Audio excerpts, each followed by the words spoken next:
تو اس اسلامی بنیاد کا دوسرا جز کی بنیاد میں نے آپ کو پہلے بتائی، لا الہ الا اللہ۔ دوسرا جز محمد رسول اللہ صلی اللہ علیہ وسلم، کہ محمد رسول اللہ صلی اللہ علیہ وآلہ وسلم کی بات ہوتے ہوئے کسی پیر کی بات، کسی بزرگ کا قول، کسی فقیہ کی فقہ اور کسی امام کا اشارہ ہرگز نہیں چلے گا۔ کیوں؟ ہم نے کلمہ پڑھا محمد رسول اللہ، اور اللہ نے فرمایا وَإِنَّ هَذَا صِرَاطِي مُسْتَقِيمًا فَاتَّبِعُوهُ وَلَا تَتَّبِعُوا السُّبُلَ فَيَفْرَقَ بِكُمْ عَنْ سَبِيلِهِ ذَلِكُمْ وَصَّاكُمْ بِهِ لَعَلَّكُمْ تَتَّقُونَ۔ فرمایا اور یہ دین جو ہے یہ میرا راستہ ہے جو صراط مستقیم ہے، سیدھا راستہ ہے، سو اس راہ پر چلو، دوسری راہوں پر مت چلنا کہ وہ راہیں تمہیں اللہ کی راہ سے الگ کر دیں گی۔ اس کا تم کو اللہ تعالیٰ نے تاکیدی حکم دیا ہے تاکہ تم پرہیزگاری اختیار کرو۔ تو یہ راہ محمد رسول اللہ صلی اللہ علیہ وسلم کی راہ، محمد رسول اللہ صلی اللہ علیہ وسلم کی راہ کون سی ہے؟ جو آپ نے امت کو دی اور فرمایا ترکت فیکم شیئین لن تضلوا ما تمسکتم بہما کتاب اللہ و سنت رسولی، کہ تم میں دو چیزیں چھوڑے جا رہا ہوں، اگر ان دو کو پکڑے رہو گے کبھی گمراہ نہیں ہوگے۔ اور وہ دو چیزیں کیا ہیں؟ اللہ اور میری، اس کے نبی کی سنت ہے۔ میرے بھائیوں، یہ بات زبان نبوت سے جاری ہوئی، بخاری کی حدیث ہے۔ اس کی اہمیت مسلمان کے نزدیک اگر نہیں ہوگی تو مجھے بتائیے کس کے نزدیک اس کی اہمیت ہوگی؟ اور ہم نے کیا کیا کہ ٹھیک ہے لا الہ الا اللہ محمد رسول اللہ، لیکن ہم الحمدللہ حنفی ہیں۔ غیر نبی کے پیچھے چلنا یا غیر نبی کے ساتھ منسوب کرنا، یہ تو قرون اولیٰ کی کسی قوم نے نہیں کیا۔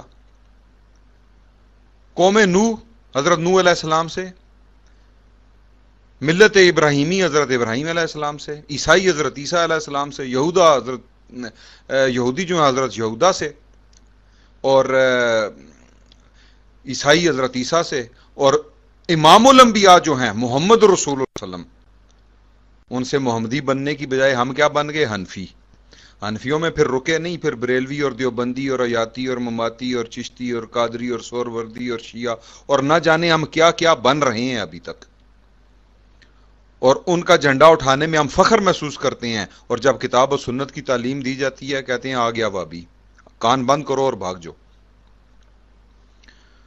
میرے بھائیوں، محمد رسول اللہ صلی اللہ علیہ وسلم کا معنی ہی یہ ہے کہ رسالت کے اندر شرک نہ کیا جائے، کیونکہ شرک پھر رسالت جو ہے وہ آپ کو صراط مستقیم سے ہٹا دے گا، آپ اس پر چلنا شروع ہو جائیں گے جس سے اللہ نے منع فرمایا ہے۔ اللہ نے فرمایا فَاتَّبِعُوهُ وَلَا تَتَّبِعُوا السُّبُلَ، سیدھی راہ پر چلو اور دوسری راہوں پر مت چلنا۔ ہم اماموں کے دشمن نہیں، ہم ان کے گستاخ نہیں، ہم ان کی قدر کرتے ہیں، انہوں نے دین کے لیے بڑے کام کیے، لیکن کسی امام نے یہ نہیں کہا کہ میرے پیچھے چلو۔ ہم امام کائنات کا اللہ کی کتاب سے اور خود رسول اللہ صلی اللہ علیہ وسلم کی حدیث سے یہ ثابت کرتے ہیں کہ اللہ نے بھی فرمایا اس کے پیچھے چلو، اور خود رسول اللہ صلی اللہ علیہ وسلم نے بھی فرمایا میرے پیچھے چلو۔ اور نہ امام ابو حنیفہ نے رحمت اللہ علیہ اور نہ ہی قرآن نے یہ کہا کہ امام کے پیچھے چلو، اپنے خود ساختہ امام کے پیچھے چلو۔ تو اس چیز نے، جب ہم نے محمد رسول اللہ صلی اللہ علیہ وسلم کو چھوڑا تو کیا ہوا؟ ہم میں فرقے بن گئے، تیرا امام میرا امام، تیرا پیر میرا پیر، تیرا بزرگ میرا بزرگ، تیرا درویش میرا درویش، تیرا امام بڑا کہ میرا بڑا، تیرا کون سا؟ میرا امام اعظم ہے، تیرا کون سا ہے؟ اور جو امام کائنات تھے صلی اللہ علیہ وآلہ وسلم وہ بیک گراؤنڈ میں چلے گئے۔ میرے بھائیوں، بنیاد لا الہ الا اللہ محمد رسول اللہ صلی اللہ علیہ وآلہ وسلم، یہ بنیاد ہے، اس کو مضبوط کرو، پکے دانتوں سے بلکہ داڑوں سے پکڑو۔ یہی دو چیزیں ہیں جو آپ کو جنت کی طرف لے کر جانے والی ہیں۔ یہی دو چیزیں ہیں جن پر چلنے کا اللہ سبحانہ و تعالیٰ نے حکم دیا ہے، اور یہی دو چیزیں ہیں جن پر چلنے کا رسول اللہ صلی اللہ علیہ وسلم نے حکم دیا ہے۔ کیا وجہ ہے آج ہم ایک دوسرے کے دشمن ہیں؟ رسول اللہ کا حق ادا ہم نہیں کر رہے۔ یوں تو سید بھی ہو، مرزا بھی ہو، افغان بھی ہو، تم سبھی کچھ ہو بتاؤ تو مسلمان بھی ہو۔ اللہ کے نبی صلی اللہ علیہ وسلم کو چھوڑ دیا، زبان سے کوئی نہیں کہتا کہ میں نے چھوڑا، کلمہ سب نبی کا پڑھتے ہیں، لیکن پریکٹیکلی چھوڑ دیا۔ کیسے؟ نبی صلی اللہ علیہ وسلم کی حدیث آتی ہے، چوں چراں کرتے ہیں، ٹھیک ہے جی حدیث تو ہے، لیکن کیا؟ میرا امام اعظم امام ابو حنیفہ رحمۃ اللہ علیہ نے یہ فرمایا ہے۔ کیا امام صاحب نے تمہیں یہ کہا ہے کہ تم نبی کو چھوڑ کر میرے پیچھے چلنا؟ انہوں نے کہا اذا سال الحدیث فہو مذہبی، جب صحیح حدیث آ جائے وہی میرا مذہب ہے، تو تم صحیح حدیث پر کیوں نہیں چلتے؟ پریکٹیکل کر کے دیکھ لیں، کسی بھی مقلد کے آگے حدیث رکھیں، وہ اس کو پس پشت ڈال دے گا، 100 ہیلے بہانے کرے گا۔ جبکہ مسلمان کا کام کیا ہے کہ جب قرآن اور حدیث آ جائے اس کو من و ان قبول کرے، اس پر عمل کرے، اس پر عمل کرنا اپنی شان سمجھے۔ یہاں تو قرآن اور حدیث پر انگلی اٹھائی جاتی ہے، اور بغل میں جو فقہ رکھی ہوئی ہے اس کو معصوماً الخطا سمجھتے ہیں۔ تو یہ شیطان کی چالیں ہیں۔ وَلَا تَتَّبِعُوا السُّبُلَ، دوسری راہوں پر نہ چلیں، دوسری راہیں جو ہیں وہ محمد رسول اللہ صلی اللہ علیہ وسلم کی راہ سے آپ کو الگ کر دیں گی۔ تو یہ ہماری بنیاد کا جو دوسرا جز ہے وہ ہے اللہ کے نبی صلی اللہ علیہ وسلم کی رسالت پر ایمان، ایسا ایمان جیسا ایمان لانے کا حق ہے۔ اللہ کے نبی صلی اللہ علیہ وسلم سے اپنی نسبت کریں، قرآن اور حدیث پر چلیں، جیسا کہ قرون اولیٰ سے ثابت ہے۔ ان دو چیزوں کے اوپر جب مسلمان تھے پوری دنیا ان کی دست نگر تھی، بڑی بڑی سلطنتیں ان کے پاؤں میں ڈھیر ہو گئیں۔ جو ہی مسلمانوں نے اس کو چھوڑا، اپنے اپنے امام پیر اور بزرگ بنائے جن کی کتاب و سنت میں کوئی دلیل نہیں، تفرقہ بازی آ گئی، ایک دوسرے کے دست و گریباں ہو گئے، اللہ نے ذلیل کر دیا۔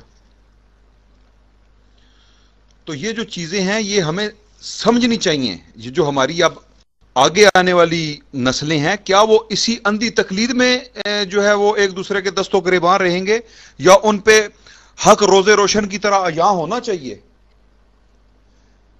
کہ اللہ کی اطاعت اور اس کے رسول صلی اللہ علیہ وسلم کی اطاعت، اس کے علاوہ تو اطاعت ہے ہی کسی چیز کی نہیں۔ یہ تقلید کہاں سے آ گئی؟ محمد رسول اللہ صلی اللہ علیہ وسلم کو چھوڑ کر ہم کہیں گے جی ہم حنفی ہیں اس لیے ہم اس پر عمل نہیں کرتے۔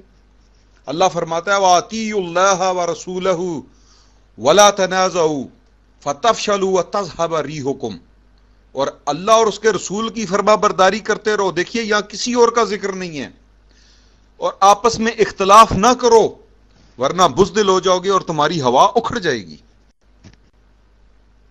میرے بھائیو آج ہماری ہوا اکھڑی ہوئی ہے کہ نہیں؟ وجہ کیا ہے؟ وجہ یہی ہے کہ ہم فرقہ پرستی کی دلدل میں دھستے چلے جا رہے ہیں۔ اور فرقہ پرستی کس وجہ سے؟ ہماری بنیاد مضبوط نہیں ہے، ہم خود کمزور ہو چکے ہیں، ورنہ اللہ وہی ہے جس کا قرآن فرقہ پرستی کی نفی کر رہا ہے، محمد رسول اللہ صلی اللہ علیہ وسلم کی شریعت وہی ہے جو وحدت کی تعلیم دے رہی ہے، اور اللہ کا قرآن وہی ہے جو توحیدان ہے، جو مسلمانوں کو یکجا کرتا ہے اور کہتا ہے کہ وَاعْتَصِمُوا بِحَبْلِ اللَّهِ جَمِيعًا وَلَا تَفَرَّقُوا۔ تو دین میں امام ایک، کون؟ محمد رسول اللہ صلی اللہ علیہ وسلم۔ باقیوں کی بات دیکھی جائے گی، اگر کتاب و سنت کے مطابق ہے تو لے لی جائے، اور اگر کتاب و سنت کے مطابق نہیں ہے تو اس کو دیوار پر دے مارو۔ یہ جو ہم نے اپنی نسبتیں شہروں کے ساتھ کر لی ہیں، کوئی کوفی ہے، کوئی حنفی ہے، کوئی یہ دیوبندی ہے، کوئی بریلوی ہے، ایون مرزائیوں نے قادیان کی طرف اپنی نسبت کر چھوڑی ہے۔ میرے بھائیو یہ نسبتیں جو ہیں اگر آپ ان شہروں کے رہنے والے ہیں پھر تو ٹھیک ہے، اور اگر یہ مذہبی نسبت ہے تو پھر آپ ڈیویٹ ہو چکے ہیں اصل راستے سے، شیطان آپ کو دور لے کر جا رہا ہے۔ اور یہ برادریوں کا پیار، یہ آباء و اجداد اور یہ اپنے برادریوں سے محبت اسلام کو چھوڑ کر، یہ بات جو ہے یہ ٹھیک نہیں ہے۔ تو اپنی بنیاد کو مضبوط کریں، وہ ہے لا الہ الا اللہ محمد رسول اللہ صلی اللہ علیہ وسلم، اسی میں ہماری نجات ہے۔ السلام علیکم ورحمۃ اللہ وبرکاتہ۔